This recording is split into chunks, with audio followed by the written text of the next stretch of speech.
এক ব্যবসায়ী বাস করতেন, যিনি লবণ বিক্রি করে তার পরিবার চালাতেন। এক স্ত্রী এবং 2 পুত্র নিয়ে ছিল তার ছোট্ট পরিবার।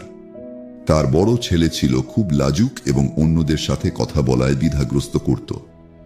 অন্যদিকে ছোট ছেলে ছিল খুবই আত্মবিশ্বাসী ও প্রাণবন্ত। লোকেরা প্রায় বড় ছেলেকে তার চুপচাপ স্বভাবের জন্য বোকা ভাবত। অনেকেই তার সরলতার সুযোগ নিত, কিন্তু সে কখনো অভিযোগ করত না। ব্যবসায়ী লোকটি তার বড় ছেলের লাজুক আচরণে প্রায় হতাশ হতেন এবং তাকে মাঝে মধ্যে কঠোরভাবে বকাঝকা করতেন। এতে বড় ছেলের আত্মবিশ্বাস আরো ভেঙে পড়ত। বড় ছেলে যখন বড় হতে লাগল, তার আত্মবিশ্বাসের অভাব তার পড়াশোনাতেও প্রভাব ফেলতে শুরু করল। পরীক্ষায় ভয়ে সে সঠিকভাবে উত্তর লিখতে পারত না, ফলে পড়াশোনায় পিছিয়ে পড়ত।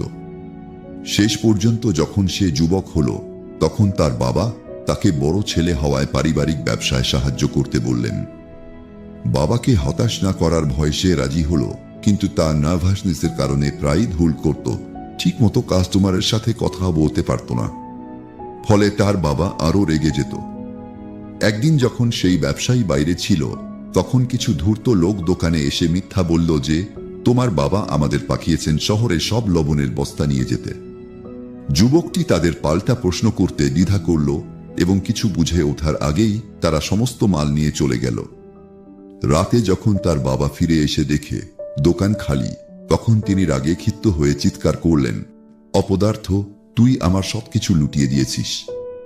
তুই এখনই আমার চোখের সামনে থেকে চলে যা, আর কখনো ফিরে আসবি না। বাবার করা কথায় যুবকটি ভীষণভাবে ভেঙে পড়ল। বাবার রাগ, এলাকার লোকের হাসাহাসি আর নিজের অসহায়তা তাকে একেবারে মূল্যহীন মনে করালো। হৃদয় ভাঙা যুবকটি নদীর পাড়ে গিয়ে দাঁড়ালো।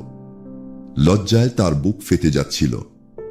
সে ভাবল, এ জীবনে আর কোনো মানে নেই, আমি চিরকাল ব্যর্থই থেকে যাব।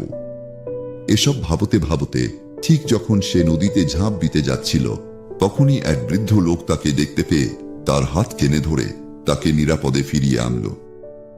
যুবকটি রেগে বলল, আপনি কেন আমাকে বাঁচালেন? আমার জীবন নিরর্থক, আমি কিছুই ঠিকমতো করতে পারি না। বৃদ্ধটি তখন মৃদুস্বরে বলল, বাছা, জীবন বড়ই মূল্যবান।